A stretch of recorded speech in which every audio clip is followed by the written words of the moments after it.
We often look to the past to understand ourselves. Tonight we turn our attention to the year 1896 and the solemn story of Pearl Bryan.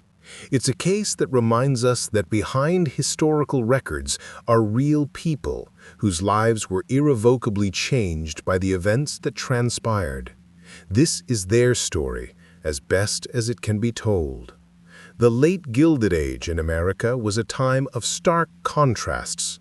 In the small church-going town of Greencastle, Indiana, life was governed by strict Victorian morals and the comfort of close-knit community ties. It was the world of 22-year-old Pearl Bryan, a bright and popular young woman from a respected farming family. She was known for her cheerful disposition and was well-liked by all. 100 miles away, the bustling industrial city of Cincinnati, Ohio, represented a different world of ambition, anonymity, and progress. It was a city of streetcars, electric lights, and medical colleges, a place where a young person from the country could easily become lost. In the winter of 1896, these two worlds would collide in a tragedy that would shock the nation and leave a dark, enduring mystery.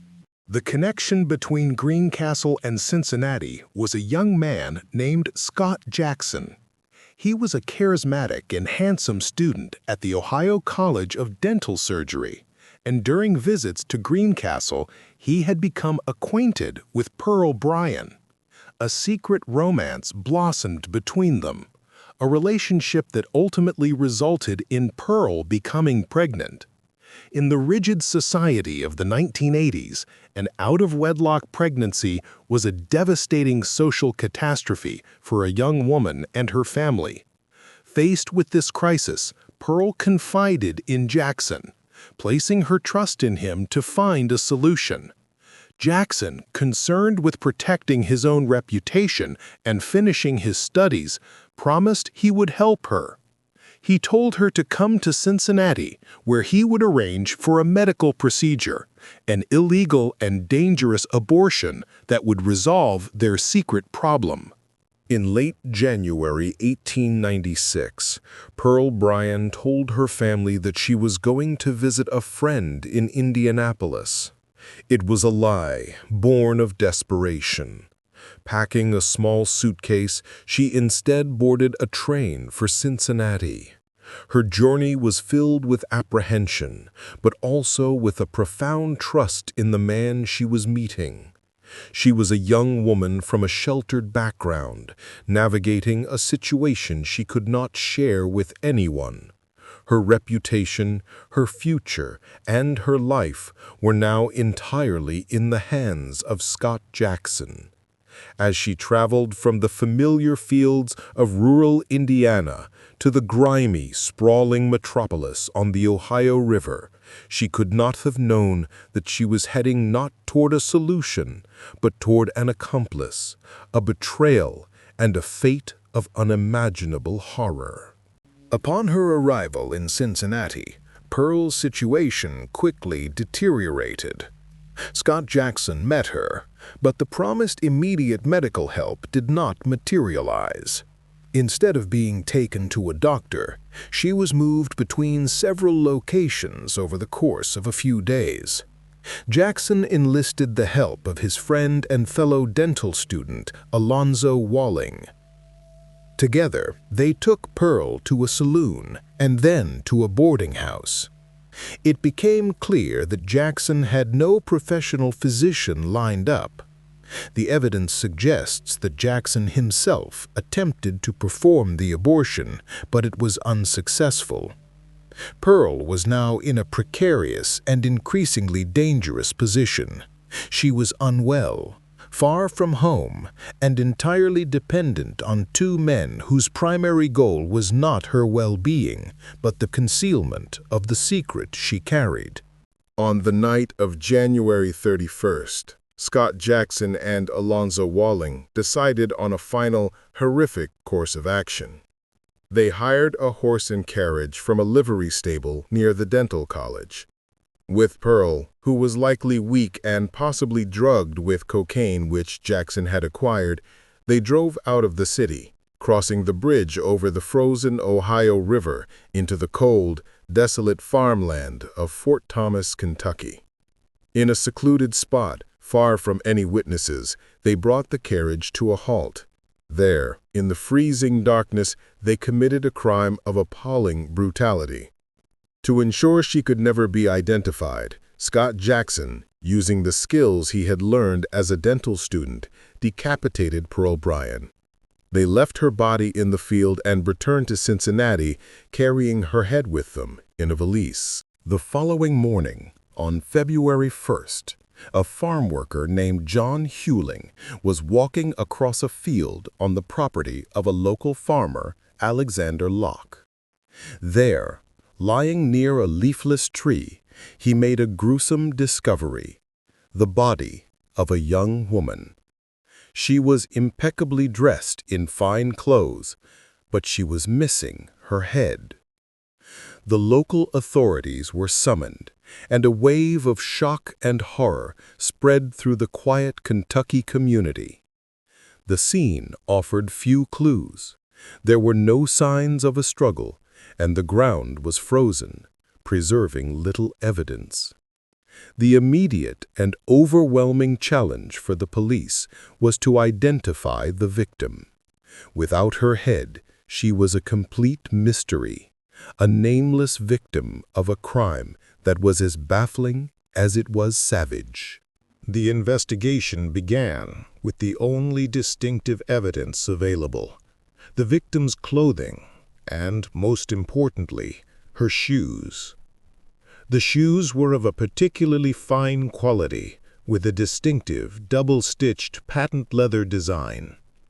Investigators tirelessly canvassed shoemakers throughout the region.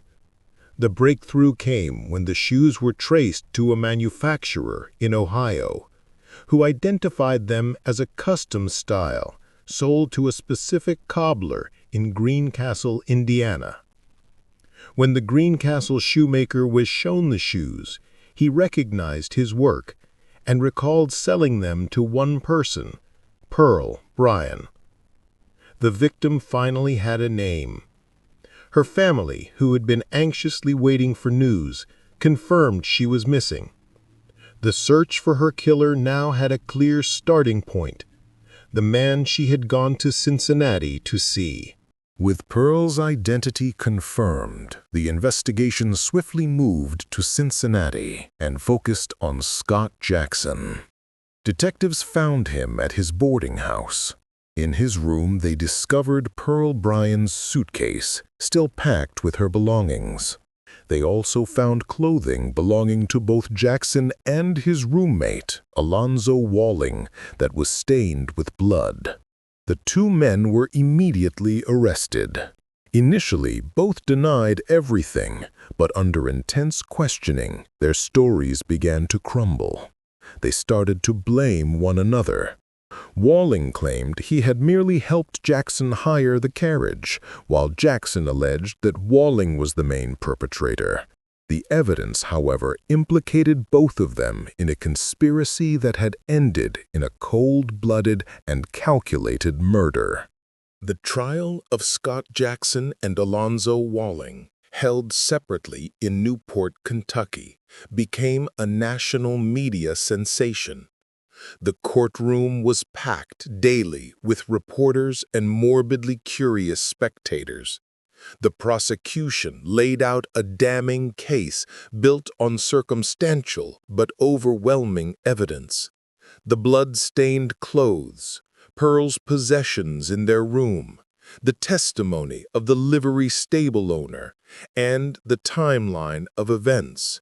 The defense was chaotic, with each man trying to portray the other as the mastermind and murderer. A key and morbid feature of the trial was the ongoing, frantic search for Pearl Bryan's head.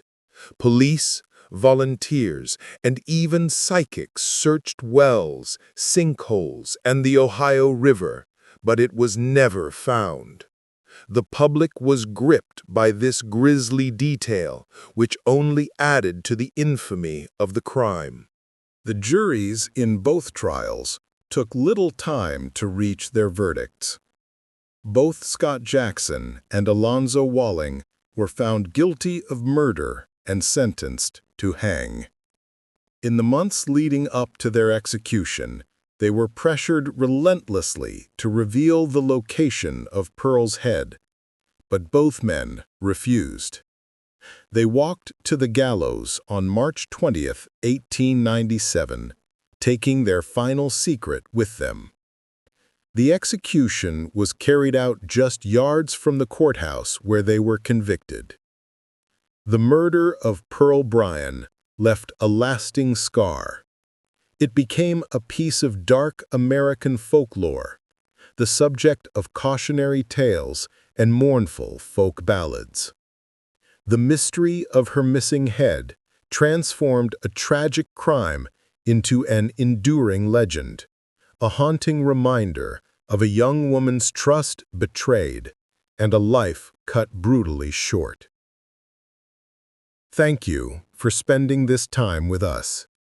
Reflecting on these past events is a way of remembering the individuals involved and the impact their stories had on their communities. If you have any thoughts on today's case, we invite you to share them respectfully in the comments below. We hope you will join us again for our next true crime case.